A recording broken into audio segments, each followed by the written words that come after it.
Está começando o podcast Inteligência Jurídica, canal oficial do Machado Meyer Advogados, que atualiza você com nossa visão sobre as questões que impactam seus negócios.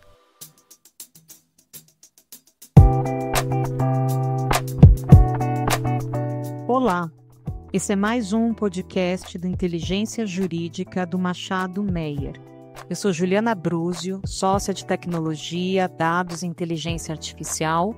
Estou aqui com os meus sócios, a Ana Karina Souza, de Energia, Martina Zayakov, Milene Coscioni e Alberto Faro. A Martina é de Imobiliário, a Milene de Telecomunicações e o Alberto vai falar de financiamentos, até porque nós temos novidades, desdobramentos recentes envolvendo instrumentos incentivados para o setor do tema que nós vamos falar nesse podcast, que é Data Center. A gente está tendo um boom da inteligência artificial generativa. O gargalo dessa tecnologia é a energia. Então, nós estamos hoje tendo uma corrida aí no mundo com os players para energia e processamento dos dados. E esse setor, ele envolve a questão imobiliária, porque o data center ele começa com as negociações da terra, do espaço para a construção.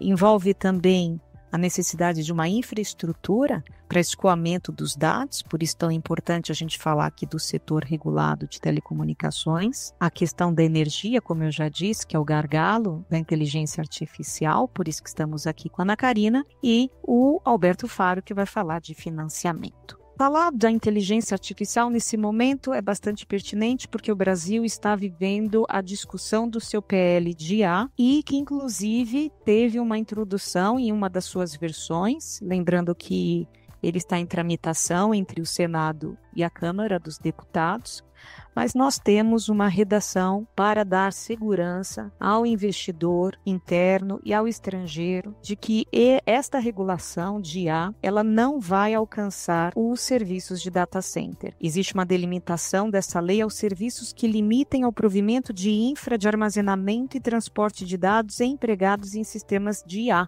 Isso é uma ótima notícia. Então, o Brasil vai caminhando aí na sua regulação de IA com esse conforto e essa segurança. Agora, o Brasil também ele tem uma janela de oportunidade, porque se a gente está falando que o data center envolve o setor de imobiliário, precisamos de terra, energia e também todo o setor de cooling, porque as máquinas que estão dentro do data center, como a gente pode imaginar, com processamento de dados, esquenta bastante. A temperatura ela pode passar até de 50 graus. Isso pode dar uma pane, uma queda na operação do data center. Então, é muito importante o processamento de resfriamento. E aí nós estamos num cenário bastante confortável e promissor, porque nós temos no G20 a maior matriz energética verde, nós temos terra em abundância, lembrando que para treinamento de sistemas algoritmos, a terra não precisa sequer estar perto do centro urbano e nós somos o país com maior recurso hídrico do globo. Feitas essas considerações, eu quero começar aqui falando com a minha sócia Ana Karina, que trata de energia. A gente já viu, né, Ana, nessa introdução, quão é importante esse ponto aqui nessa discussão do setor. E eu te pergunto, no teu entendimento, como que o setor de energia elétrica brasileiro pode ser aí um diferencial para essa atração de novos investimentos em data center? O Brasil, de fato, ele apresenta condições diferenciadas para a implementação desses projetos sob essa perspectiva energética? Muito obrigada, Juliana. É um prazer participar desse podcast com você e todos aqui, meus queridos sócios. Eu começaria destacando, de fato, o diferencial que o Brasil apresenta, se comparado com outros países da América Latina e também do próprio globo, quando a gente pensa no diferencial estratégico, que é a abundância de energia verde, né, energia renovável, proveniente de projetos renováveis, hidrelétricos, eólicos, solares, fotovoltaicos, de uma maneira ímpar. Hoje a gente tem mais de 85% da matriz energética, matriz elétrica brasileira, proveniente de fontes renováveis, o que certamente é uma vantagem bastante relevante. A gente não tem aqui a discussão que a gente tem, por exemplo, em outros países, envolvendo a descarbonização da rede elétrica, porque ela, por si só, hoje, ela já é bastante limpa. Um outro diferencial do nosso setor elétrico, obviamente, a gente tem a competência exclusivamente federal na regulação do setor elétrico, uma agência reguladora bastante forte, consolidada, com um corpo técnico muito consistente e que, de certa forma, também traz uma maior segurança aos investimentos e à própria regulação, porque a gente sabe que um ambiente com uma segurança jurídica consolidada é bastante relevante. Então, acho que esses dois diferenciais certamente trazem aí um grande atrativo, né, para esses projetos. Eu acrescentaria as estruturas hoje de compra e venda de energia e atendimento à demanda de consumidores que estão disponíveis no mercado. Hoje a gente tem, exemplificadamente, a gente tem as chamadas estruturas de autoprodução, que permitem que consumidores de energia elétrica possam ter acesso ao atendimento de sua energia mediante um investimento direto em um projeto de geração, em conjunto com o desenvolvedor original do projeto, que a gente chama de autoprodução por equiparação. E a gente também tem a autoprodução por arrendamento ou locação, que também é uma estrutura bastante usada e que permite que esse consumidor ele faça jus aos benefícios da autoprodução, qual seja, né, ele poder ser tratado como de fato seria, como não somente um consumidor, mas um investidor direto naquele projeto de geração, afastando ali o cabimento de qualquer cobrança de encargos regulatórios, já que não se trata de comercialização de energia. Então, essas estruturas cada vez mais estão no mercado, incluindo adotadas por projetos de data center, e são também, junto com a abundância de energia verde e a segurança jurídica, né, de ter uma regulação em nível federal, são diferenciais do Brasil. O último comentário que eu colocaria em relação ao setor elétrico é o fato de hoje a gente ter uma previsão legal que determina o direito de livre acesso por qualquer consumidor ao sistema interligado. Caso a rede básica, quando a gente faz uma conexão diretamente no sistema de transmissão. Então, hoje, né, o consumidor ele tem direito de solicitar acesso ao sistema de transmissão. Então, é o investidor que tem um determinado data center que necessita de atendimento de energia, ele tem o direito de solicitar esse acesso. Existe uma obrigação, né, de atendimento a essa demanda, a essa solicitação que foi feita. O que se discute hoje, e é uma discussão bastante interessante e atual, são as condições para o atendimento dessas solicitações de acesso. A gente sabe que em alguns casos essas solicitações de acesso podem requerer investimentos adicionais em rede, em equipamentos, e isso está na ordem do dia hoje, né? A gente sabe que temos uma consulta pública da Agência Nacional de Energia Elétrica, que é a consulta 23/2024, que trata justamente de critérios para aprimorar essas requisições de acesso à rede básica. Pelos números do Ministério de Minas e Energia, existe uma expectativa de aumento de demanda proveniente de projetos de data center de aproximadamente 2,5 gigawatts até 2037. Um crescimento aí bastante relevante, podendo chegar, de acordo com os próprios dados do Ministério, até 9 giga de novos projetos de data center em 2035. Então, a gente vê que os projetos já estão solicitando os seus acessos à rede, né, já estão se estruturando. Essa discussão da solicitação de acesso é uma discussão importante, porque deve se discutir, por exemplo, questões mais jurídicas envolvendo, por exemplo, a apresentação de garantia financeira pelo consumidor, compromisso com um calendário máximo de entrada em operação do projeto. Então, são todas discussões bastante importantes de se acompanhar e que devem ter um desdobramento em breve. Então, eu deixo aqui esses 4 principais pontos aí de atenção e de destaque para os investimentos em energia. Obrigada, Ana. Realmente são boas notícias. Nós temos aí também nesse tripé um outro ponto. Eu queria ouvir a Martina. A gente tem aí avaliações como da Ariston, a empresa de pesquisa e inteligência de mercado. Ela avalia que o mercado nacional está hoje em mais de 2 bilhões de dólares, com estimativa de atingir mais de 3,69 bilhões até 2027 no setor imobiliário. E a gente sabe que as áreas disponíveis, né, é uma condição essencial para a ampliação do mercado de data center. Tudo isso somado, né, Martina, à condição do baixíssimo índice de catástrofes naturais no Brasil, como terremotos e furacões, o que torna tudo ainda mais vantajoso. E daí eu queria te perguntar o seguinte: quais são as oportunidades nessa frente imobiliária? Como que elas podem ser aproveitadas em função dos investimentos em data center? Olá, Juliana, obrigada pela pergunta e pelo bate-papo super rico e interessante.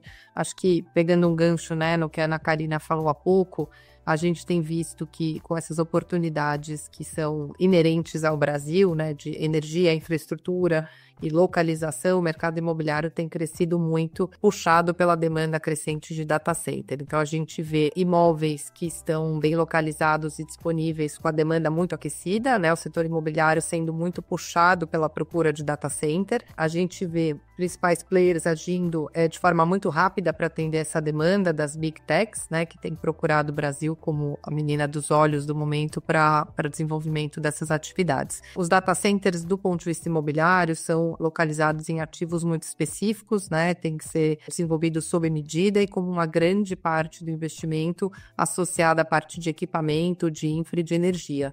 Então, do ponto de vista dos locadores, dos proprietários das caixas, digamos assim, né, do ativo imobiliário, é um investimento que se torna muito atrativo, né? Você tem um locatário de provavelmente muito longo prazo, com dificuldade ou pouca probabilidade de mudança de localização, e aí você tem um inquilino de longo prazo garantido com uma demanda crescente. Então, o mercado imobiliário hoje tem apostado muito nos data centers, esse setor que tem puxado muito a demanda, e a gente tem visto essa corrida dos grandes players por áreas disponíveis, áreas bem localizadas, perto, né, de complexos logísticos e que facilitem o acesso de transporte e de informação.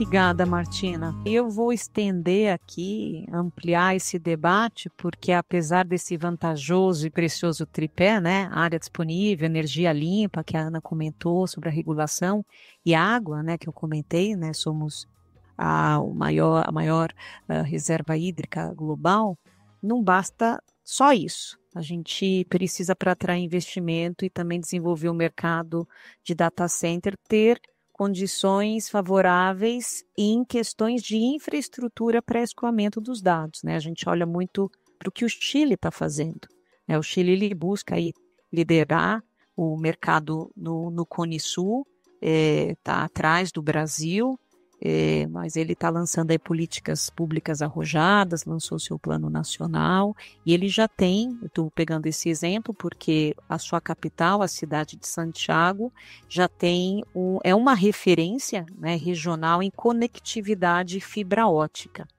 E daí eu justamente passo a pergunta para a Milene, que é de telecomunicações, e te pergunto qual que é o impacto, né, dessa janela de oportunidade Brasil para o setor de telecomunicações e quais as perspectivas que nós temos aqui. Obrigada, Ju, pela pergunta. Para além das questões imobiliárias, ambientais e de energia, quando a gente analisa os desafios e as perspectivas dos data centers no Brasil, a gente não pode deixar de ponderar o ecossistema do setor de telecomunicações. Isso porque os data centers deixaram de ser meros armazéns de dados para, no mundo digital, representar um importante elo na cadeia de conectividade e comunicação. Com esse retrato, o grande desafio que se coloca agora é a capacidade das redes de telecomunicações suportar o imenso volume de tráfego de dados e, portanto, passa a ser muito relevante que na avaliação da localização dos data centers se considere a capacidade dessas redes para receber esses dados e para escoá-los para os seus destinos. A gente não pode esquecer que, como um todo, esse enorme volume de dados impacta a prestação de serviços de telecomunicações de todos os usuários da região e, portanto, a qualidade dessa prestação de serviços pelas operadoras vai ser cada vez mais colocada à prova. quando a gente fala em perspectiva dos data centers em um mundo digital conectado, a Anatel desponta como agência reguladora em foco e quase que naturalmente interessada na sua regulação. Assim, no ano de 2024, a Anatel realizou estudos para compreender se a indústria de data centers demandaria intervenção regulatória ex-ante e, por hora, concluiu que não, por se tratar de um mercado competitivo e ainda em formação. De toda forma, reconhecendo a importância dessa indústria, a Anatel indicou que ela vai seguir acompanhando esses movimentos do mercado de data centers e que, aos poucos, ela deve regular alguns dos seus aspectos.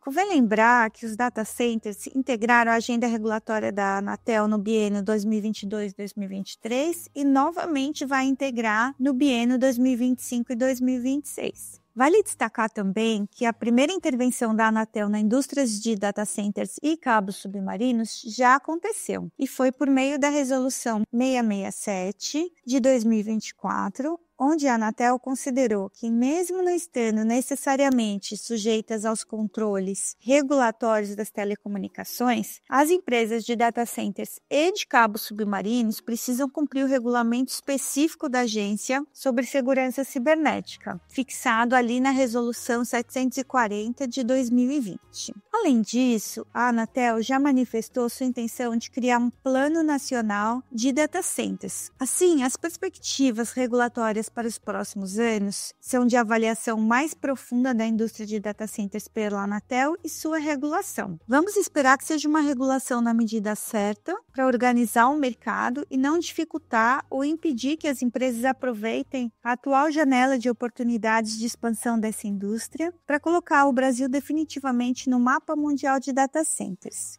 Obrigada, Milene. Como a gente pode ver, não só o setor privado, mas o setor público também está se movimentando, isso é importante. A gente tem uma corrida no mundo, eu quero pegar aqui um exemplo do Reino Unido, recentemente, no segundo semestre de 2024, o Departamento de Ciência, Inovação e Tecnologia desse país anunciou um plano para atrair investimento estrangeiro, e deu certo. 4 grandes empresas de tecnologia que estão sediadas nos Estados Unidos, que são a CyrusOne, ServiceNow, a Cloud HQ e a CoreWave, se comprometeram a investir em data centers britânicos nos próximos anos. E aí a gente está falando, desde que o governo lançou o seu plano de ação de oportunidades de IA, a gente está falando aí de um investimento já anunciado de 25 bilhões de liras. Isso equivale a 185 bilhões de reais. E esse financiamento é um ponto importante porque se a gente não tiver esses caminhos,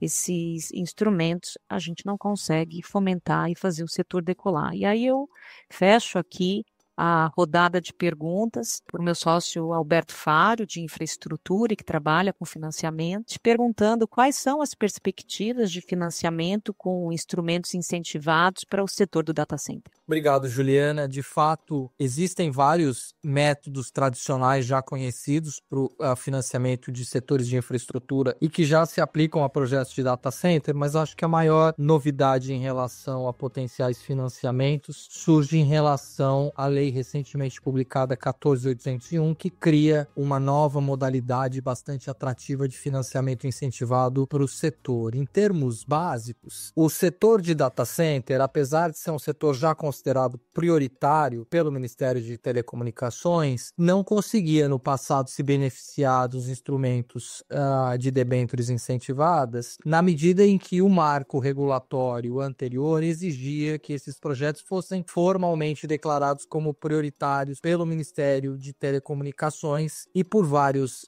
motivos distintos, estes projetos acabavam não recebendo a decretação de prioridade, não obstante a própria visão do Ministério de Comunicações de que esses projetos de data center eram prioritários. Com a nova lei e o decreto desse ano, que modificam as debêntures 12431, as debêntures incentivadas, e criam basicamente duas novas categorias de debêntures, uma local chamada de debênture de infraestrutura, que diferentemente da debênture incentivada aloca o benefício fiscal para o emissor, enquanto a debênture incentivada aloca o benefício fiscal para o investidor. A lei também cria a possibilidade de emissão de um bond de infraestrutura, que basicamente é uma SPE brasileira acessando um mercado internacional e fazendo uma emissão em moeda estrangeira, né? E particularmente o instrumento de bond parece ser bastante atrativo ao setor de data centers, na medida em que é um setor já bastante dolarizado, né, na sua ponta de prestação de serviços, seus contratos, seus clientes finais. Então a estratégia de uma emissão de um bond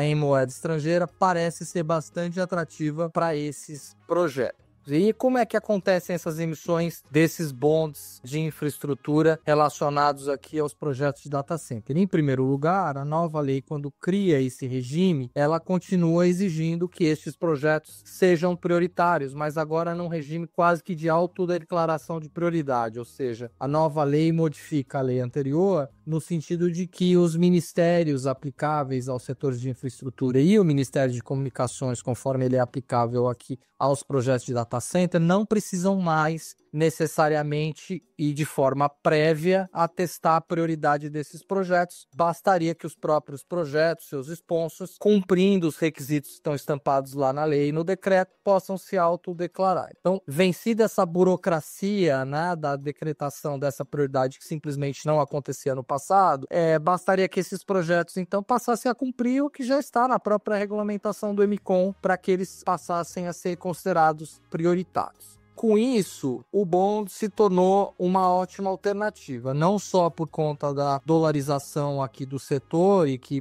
obviamente, traz aqui um apego à captação em moeda estrangeira, mas também por conta dessa burocracia que passa a não mais existir. E aí, como um alinhamento final para que os primeiros projetos de emissão de bonds para o setor de data center possam acontecer, através aqui da minha sócia Milene, nós estivemos algumas semanas atrás em Brasília, alinhando esse entendimento com o Ministério de Comunicações e recebendo a boa notícia de que a visão do MCOM, que é o órgão que supervisiona justamente esse tipo de operação no Brasil, ela está bastante alinhada com essas conclusões de que os projetos de data center passam de fato a gozar dessa autodeclaração de prioridade desde já e poderiam a qualquer momento serem elegíveis para emitirem esses bonds no mercado externo, né? E aí, em termos de forma e substância dessas emissões, que são bastante simples, acho que vale ressaltar basicamente 2 pontos. O primeiro deles é que a lei local, a 14.801, que autoriza a emissão desses bonds, autoriza que uma sociedade de propósito específico brasileira vá ao mercado estrangeiro, Nova York, por exemplo, emita ela própria, a SPE brasileira, bonds em dólar, por exemplo, se tiver no mercado de Nova York. E aí o único requisito em relação à lei 14.801 é que esses recursos que foram captados sejam obrigatoriamente trazidos para o Brasil e aplicados seja no refinanciamento de despesas relacionadas a esses projetos de data center, seja no reembolso de despesas, seja na aplicação de CAPEX para a construção desses projetos. E assim, o segundo ponto importante que foi bastante discutido e alinhado com o MCOM nessa rodada de reuniões de alinhamento que a gente participou é que, via de regra, para que esses emissores SPEs do setor de data center passem a cumprir todos os requisitos legais da 14.801, faz-se necessária uma autorização, uma emissão de uma autorização para esses projetos perante a Anatel, uma autorização que é bastante simples, de modo que esses projetos passem necessariamente a serem considerados projetos autorizatários para os fins da 14.801 e basicamente é isso que se tem em termos de novidades para o financiamento do setor, sobretudo em relação aos instrumentos incentivados aqui, Juliana. Obrigada, Alberto. São realmente muitas novidades e boas notícias. Esperamos que com esse podcast a gente tenha dado um giro aí pelos vários setores e tenhamos trazido informações úteis para aqueles que têm interesse nesse setor e querem mais conhecimento sobre a regulação e todo o aspecto jurídico que o envolve. Para saber mais, continue com a gente no Inteligência Jurídica por meio do nosso site e também de outros podcasts. Eu quero aqui agradecer aos meus sócios, a Ana Karina, a Martina, a Milene e a Alberto. Foi um prazer estar com vocês. Até a próxima. Obrigada, Juliana. Até a próxima. Obrigada, pessoal. Foi um prazer. Obrigada, até a próxima. Obrigado, pessoal. Até a próxima.